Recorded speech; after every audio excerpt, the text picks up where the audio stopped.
मो गण जन ओडिया भाई प्रशांत भाई काश्मीर रे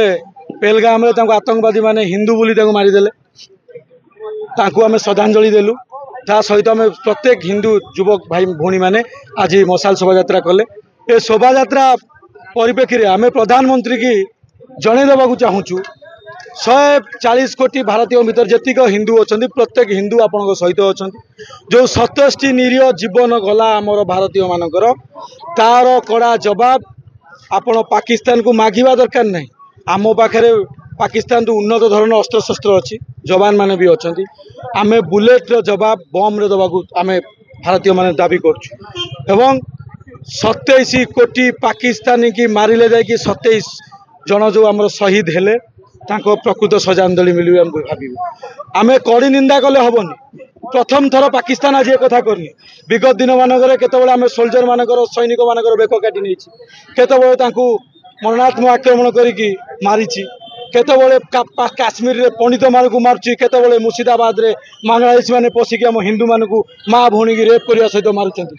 केतबेले सिख मानक पगड़ी देखी बेक काटुचंती। आर जवाब एटा बहुत हो गला। एबे आमे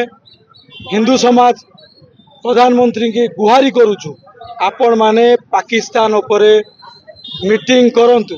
सिंधु नदी पानी बंद करंतु ट्रेड बंद करंतु किंतु बुलेट जवाब बंदूक दबार आवश्यकता आसी जाइए। आपण खोजी खोजी गृह शत्रु को मारिबा सहित पाकिस्तान को भी निश्चिन्न करंतु।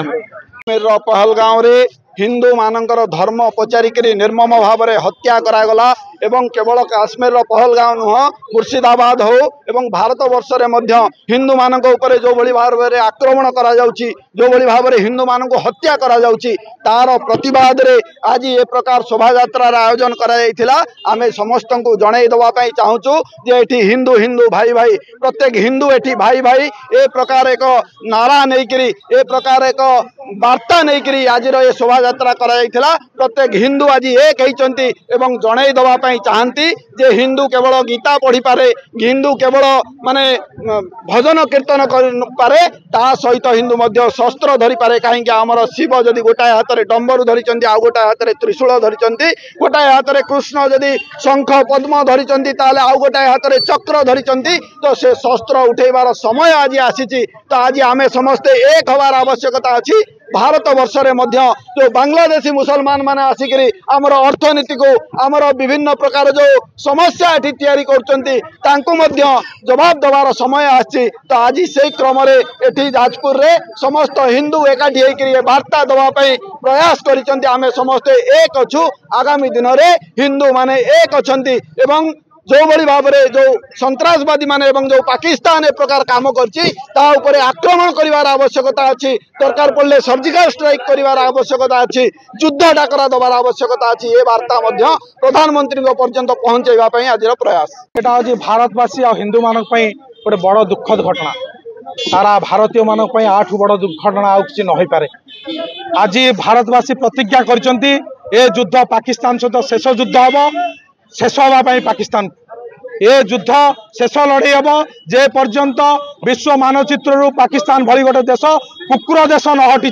से युद्ध भारतवासी माने प्रतिज्ञा कर सारी। आज मोदी जी की अनुरोध कर सारा भारतवासी आउ से डिप्लोमेटिक बैठक आवश्यकता नहीं सिंधु रे पानी बंद करार आवश्यकता नहीं एबे हिंदू माने जागी सारी सारा 140 कोटी भारतीय जागी सारी एटा निश्चित भाव में पाकिस्तान विरुद्ध रे शेष युद्ध शेष लड़े हम जे पर्यंत पाकिस्तान विश्व मानचित्र न हटी भारतवासी शांति शोई पारे ना। आउ गोटे कथा मन रखु भाई मैंने आपण मानक समस्ते जानी गणमाध्यम प्रतिनिधि मैंने आपण मानक बेसी जना मु खाली कही रखा चाहे भारत भीतर गोटे मिनी पाकिस्तान बंची से मिनी पाकिस्तान को हत्या न कला पर्यंत शेष न कला पर्यंत पाकिस्तान को विदा न कला पर्यंत ए हिंदुस्तान से रही पारे ना।